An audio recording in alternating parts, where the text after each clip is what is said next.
அஸ்ஸலாமு அலைக்கும் வரஹ்மத்துல்லாஹி வபரகாத்துஹு. அன்பார்ந்த இஸ்லாமிய சகோதரர்களே, அல்லாஹுவின் நல்லடியார்களே, நாம் ஒவ்வொரு நாளும் பார்த்து வரக்கூடிய துஆக்களினுடைய தொகுப்பில் இன்று நாம் பார்க்க இருக்கின்ற விடயம் என்னவென்றால், தஹஜ்ஜுடைய நேரத்தில் இந்த சூராவை 100 தடவைகள் ஓதுவதன் மூலமாக அல்லாஹ் ஜல்ல சுப்ஹானஹு வ தஆலா 3 தஹஜ்ஜுக்கு இடையில் நமக்கு அல்லாஹ் பதில் வழங்குகின்றான். நம்முடைய வாழ்க்கையில் அனைத்து தேவைகளும் பூர்த்தியாகும். அப்படிப்பட்ட மிகச்சிறந்த ஒரு சூறாவை தான் நாம் இன்றைய வீடியோவில் பார்க்க இருக்கின்றோம். அன்பார்ந்த இஸ்லாமிய சகோதரர்களே, அல் குர்ஆனிலே இருக்கக்கூடிய ஒவ்வொரு சூறாக்களும் மிக முக்கியமான சூறாக்களாக இருந்து கொண்டிருக்கின்றது. இந்த சூறாக்களை ஓதி நாம் அல்லாஹ்விடத்திலே உதவி தேடினால் நிச்சயமாக அல்லாஹ் நமக்கு உதவி செய்வான். ஒவ்வொரு சூறாக்களுக்கும் ரசூலுல்லாஹி ஸல்லல்லாஹு அலைஹி வஸல்லம் அவர்கள் ஒவ்வொரு சிறப்பை கூறியிருக்கிறார்கள்.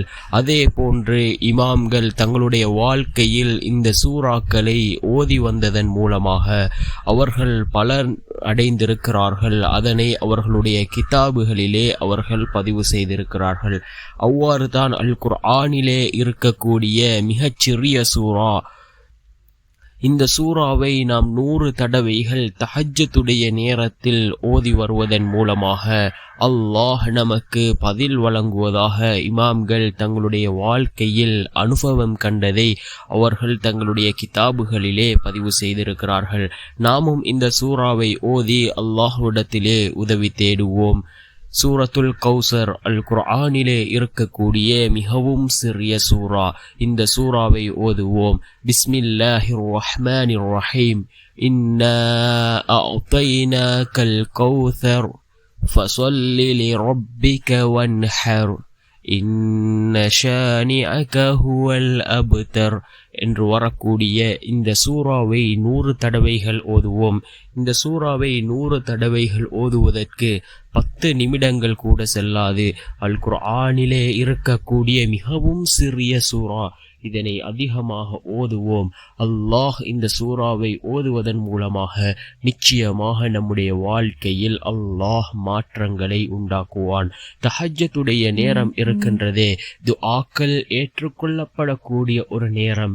இந்த நேரத்தில் நாம் அல்லாஹ்விடத்திலே பிரார்த்தனை செய்வோம்.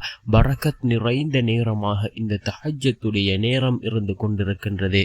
இந்த நேரத்திலே நாம் துஆக்களை செய்வதன் மூலமாக அல்லாஹ் ஜல்ல சுப்ஹானஹு வ தஆலா நம்முடைய துஆக்களை ஏற்றுக்கொள்கின்றான். அன்பார்ந்த இஸ்லாமிய சகோதரர்களே, இந்த நேரத்திலே நாம் அதிகமாக துஆக்களை செய்வோம்.